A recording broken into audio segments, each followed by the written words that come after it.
What's going on, guys? So today I want to talk Glock models. So as we all know, Glock announced their Gen 6, which is coming next month, and a lot of Gen 4s and 5s are coming up on the used market. I've collected a good number of them here. These are mostly Gen 5s. So I thought I'd give a quick breakdown and buyer's guide of which model might be best for you. I think the models I end up recommending are not going to be that much of a surprise, but I have pretty good reasons to explain why that is. So let's get into it. So the first Glock I want to talk about is the 43. And this is a Gen 4 configuration and never got a Gen 5 upgrade. And this is their subcompact offering they have in the market. So compared to another popular carry option, the 19, you can really see the differences in size and thickness, really lending itself nicely to concealed carry. The capacity is the lowest among all Glock pistols, so this is only 6 rounds of 9mm. And one thing a lot of guys do when they buy these 43s is that they upgrade the mags to shield arms, which I believe are 8 or 9, depending on what you buy. The one caveat though to that, however, is you do have to change your mag release button from a polymer one to a metal one, because otherwise the metal shield arms mags will wear out the magazine button and it won't catch your mags when you insert them in the grip. So that's one thing to keep in mind. But as the gun is lacking in capacity, it's really lacking in a lot of other features as well. As you can see, there's no optics cut out there. That's standard for the 43. And there's also no mounting option either. So you don't get any kind of accessory rail or 1913 slot in the frame. Of course, with all Glock models, the sights would need upgrading. These are aftermarket night sights I put on. Otherwise, these come with the standard polymer sights.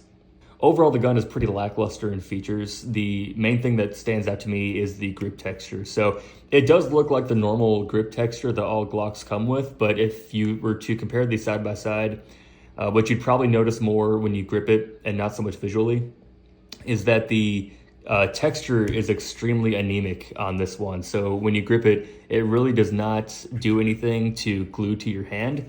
Whereas on the 19 and really all other models is this checkering is a lot more aggressive. So it does stick to your hand a lot better when you get that grip. So I found when I shoot this, the recoil is not bad. It's just the grip that really makes this gun slip around in your hand a little bit. So when I do grip it, I have to sort of death grip it and really make sure that it's not going to go anywhere. But once I get that proper grip, the recoil is not terrible. Overall, the gun is a little bit behind the times. This, to my knowledge, hit the markets in 2015, which in the grand scheme of things is not that old in my opinion. But it's just very archaic in things like size, weight, capacity, features, and things like that. So when you stack this up against other modern subcompact guns in this category, like the P365, you pretty much lose on every battle. Of course, with any Glock, you do get the safe action design, which I think is the most robust striker fire design on the market. But with Glock clones out there like Shadow Systems and their CR920, which is basically a clone of this, but more features and higher capacity, there's really no reason to own a 43 in my opinion. Objectively, it is a good gun. They shoot actually very accurately. And if this was the only Glock I had and I had to live with it, I'd be fine with that. But at this point in time, there are just better options on the market. So the next Glock I want to get into needs no introduction. This is the 19. And I've always viewed the 19 as sort of the default Glock. This one, and really just every gun in the compact size category, is sort of a do-it-all gun. It really works well for carry, even duty use or home defense, and there are almost no trade-offs in terms of the grip size, capacity, and barrel length. Typically, the smaller you go in a handgun, the more recoil you get, but really in the compact configuration, you don't lose any of that shootability that you would get normally in a full-size handgun. The one thing to note on the 19, which is, I think, one of the reasons why this is really preferred by a lot of shooters, is actually the grip contour. So it looks similar to most Glocks because of that grip angle, but the one thing that's different is actually where they place the arc in the grip. A 17, for example, you almost don't feel that grip or that arc at all because it's just so low. And there's nothing wrong with this grip, but it's just a very different kind of ergonomic style. So that's one reason why some people, they might want the features of a full-size handgun in a Glock, but they end up just going with a compact size just because it fits their hand a little bit better. The next Glock I want to get into is one I don't have, but I can create. So it's the Glock 45. And the 45 is basically a full-size frame with the 19 slide. And that's exactly what I did here. I don't have the 45, but I have the 47 frame, which I paired with my 19 slide, basically giving me a Glock 45. This is the next size up in Glock, so the only difference between this and a 19 is the length of that grip. Some people do say the shootability or the recoil control is even better. In my opinion, it's virtually the same. I really can't tell a difference between the 19 and the 45. But really, the main difference is just that shooting experience. Some people just prefer the full-size grip. A lot of times I go back and forth between which grip I prefer. At the end of the day, it's sort of apples to oranges. They kind of offer a little bit of a different experience. In a lot of ways, they're obviously the same. You know, there's not that much crazy difference, but they really just kind of mold into your hand very differently, and both of them are really good. Obviously, the 19 is going to be a lot more versatile, so typically this is one to consider first. But if you know that this is just going to be a range gun or something that you're going to be using professionally, then you really can't go wrong with the 45. So that brings me into the 47. So this is basically the 45 with the longer slide. What I really care about is how fast I can shoot a gun and how accurately. And I just find the recoil impulse to be a little bit snappier.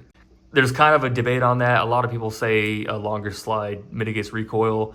Some people talk about the bullet velocity you get out of a longer barrel, and also the increased sight radius. In terms of sight radius, I think that's kind of something that's repeated a lot, but not really understood. Unless you're talking about a really short gun, like a P365, I think sight radius is kind of a myth, because when I shoot either a 19 slide or even a 34 slide, I find the sight radius really doesn't make that much of a difference. And I actually find the recoil impulse on these longer slide setups to be not as good. In my experience, I found with Glocks that when you extend the slide past the frame, the recoil impulse is just a little bit snappier. And I think part of that is because you have more mass going back and forth.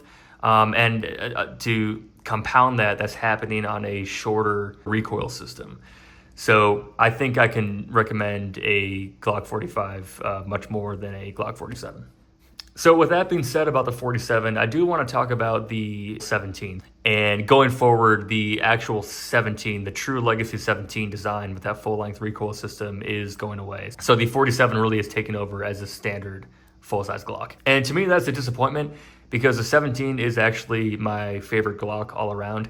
That is simply because of the recoil impulse on this gun. I find this to be the smoothest shooting Glock, whether it's a Gen 4, even a Gen 3, this one's obviously a Gen 5. This is the Glock that I've always said just shoots itself. Every time I've pulled the trigger on this gun, the sights are right back on target, and I realize, oh, I can just pull the trigger again and again. And this gun, at least for me, just shoots extremely fast. My theory is just something with matching the length of that recoil spring with the particular length of the slide is what allows it to just cycle so smoothly and get back on target extremely fast. Now, the one thing I do want to note about the 17 is that there is a slight difference in mass between this one and the 47. In the slides, there's actually a little bit of extra mass in that dust cover, and obviously it's not much, but there is something there. The 47 is actually unloaded, I believe, to be slightly over 23 ounces. The 17 is just slightly over 22 ounces. So there is an ounce difference, and given how that difference is really only in the slide and that shorter recoil system, I think that explains why there is a slight difference in feel, at least to me, in recoil impulse. I will say that some people do say the 47 has a much better and softer recoil impulse than the 17, so I'll let you be the final judge on that. I've just found the 17s always shoot better for me. I can shoot them so much faster and more accurately, I feel, than a 47. The other really cool thing about the 17 is that you find a ton of police trade-ins that are Glock 17s. Now, recently, there are a lot more 47s and 45s are coming on the market as police trade-ins, but 17s just go so far back in terms of duty use that you can find a Gen 3 or Gen 4 easily in the $300 range and even low $400 range, which is really good for a Glock in my opinion. Now, this one is the Glock 34. So this one is their competition Glock. At least that's how it was originally marketed. And this Glock is really supposed to be the one that can be shot fast, ran hard. In my opinion, I think this is probably the most pointless Glock to buy. The recoil system on this gun is the same as a 17. So if I put these sort of side by side, you can see they're exact same size. You can put the 17 slide on the 34 frame and vice versa. The difference is, of course, the length and the mass in that slide. So there are a couple slight differences on the 34 than what you find in something like a 17. The first is the trigger. So this is actually sort of a lighter trigger. It's not the Glock performance trigger, which is even better. But this is I believe, a 4.5 pound trigger pull. Whereas the 17 and 47, those are, I believe, about a 5.5 trigger pull. Now, the one thing to note about Glock triggers, which is why I kind of think this is not a good buy, is in my experience, Glock triggers are a total gamble. I've actually owned a 17 in the past that had a horrible trigger. No matter how much I tried to break it in, it just would not be a good trigger. It had a lot of grit and a heavy wall that always just kind of, I felt, got in the way. This 17, however, and of course I bought this one used as a police trade-in, I don't know what happened to it because this is one of the best Glock triggers I've ever had. And it's still a Glock trigger. There's no modifications on it, but sometimes they're just really smooth. But this one, even though it is technically lighter, it sort of has that weird wall where the take-up is fine, but it just gets really heavy all of a sudden. So it's just not as smooth. And it's kind of, you see that resistance right there, and then you got to break through it. It's a fine trigger. I can still shoot it, but, given that it's marketed with sort of a lighter trigger, it's sort of confusing why my 17, in my opinion, is a much better trigger than, what's supposed to be lighter. The other thing worth noting is that this has the extended slide release buttons, which is kind of nice, but in my opinion is a little bit of a downgrade. And the reason for that is when I grip this gun, my thumbs always go, every time I grip a gun, like a, striker fire gun like this, I always have my right hand thumb kick off to the left. And the reason why I do that is because I don't want my thumb either bumping the slide stop up or holding it down, preventing the slide lock in the last round. So that's how I grip a Glock. I can shoot this no problem, but I know sometimes there is a little bit of contact with my right hand thumb and that extended piece of that slide release. So when I do shoot it on that last round, it locks back, but just barely. It'll be hanging on by just a thread. So sometimes I'll go for a reload. I'll put that magazine in and the slide goes forward on its own, which isn't bad, but it always just sort of catches me off guard because I'm, ready to intentionally hit that button and send the slide home. So the sort of upgrades you get on a 34, I just don't think are really upgrades. And these are actually fairly expensive. I think the MSRP, I forgot what the MSRP is, but they typically sell for the higher 600s or lower 700s. Whereas a typical Glock MOS will be about $620. That's typically what you find in most stores, but the 34 is always going to be higher than that.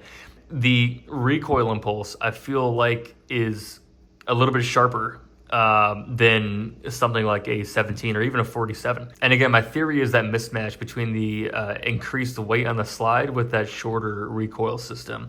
One thing that I think makes this more attractive to buyers is with that 5-inch barrel, which is what this has, you do get a much more increased bullet velocity. But I think that's really the only reason to consider a Glock 34. Now, if you did want a really tricked out competition gun, there's just better offerings on the market, similar to what I was talking about with the Glock 43.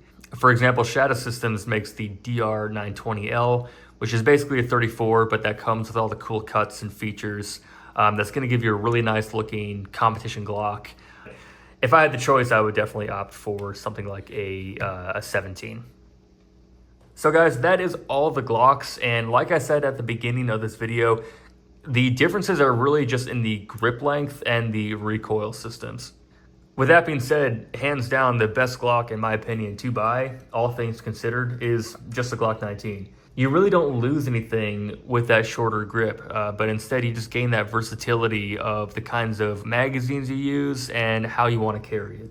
And again, because that grip contour is just a little bit different, some people actually find this fits them better than even the full-size grip. The 17, like I said, I really like a lot. Something about it, I just find the shooting experience to be the best out of all of them. And again, since I don't have the 45, but I do want to put the 47 frame on here because this is the same as the 45. Really, the two Glocks I would recommend strongly to anybody looking to buy a Glock are the 19 and the 45. So that's all I got for this video. I'd love to hear your thoughts in the comments about what kind of Glocks you prefer, and I'll see you all next time.